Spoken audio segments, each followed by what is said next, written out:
неподносливи. Проектот на Министерството за труд и социјала за тргање на децата питачи од улиците покажува дефекти. Најчесто деца роми повторно се распоредија пред семафорите во Скопје. По само неколку месеци од акцијата на Министерствата за труд и за внатрешни работи за згрижување на децата питачи, тие се вратија на крстосниците. Со пружена рака кон автомобилските прозорци бараат добрина од граѓаните.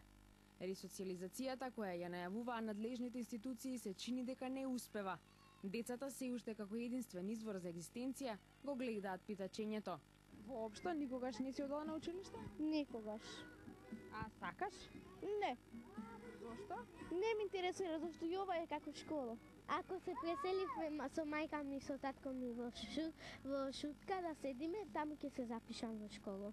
Од првата детска амбасада која денеска се вклучи во одбележувањето на меѓународниот ден на децата на улица, вела дека 4 дневни центри во земјава не се трајно решение, бидејќи попладне децата и се враќаат на улицата.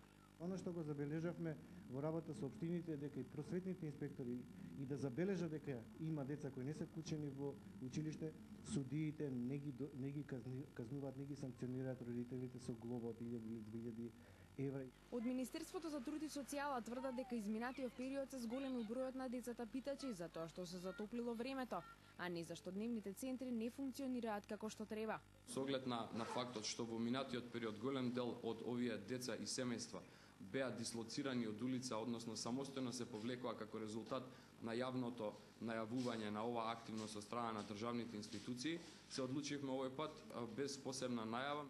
Според проценките на медијаши, половина од децата кои секојдневно питачат или околу 1000 не се евидентирани ниту во матичната книга на родени.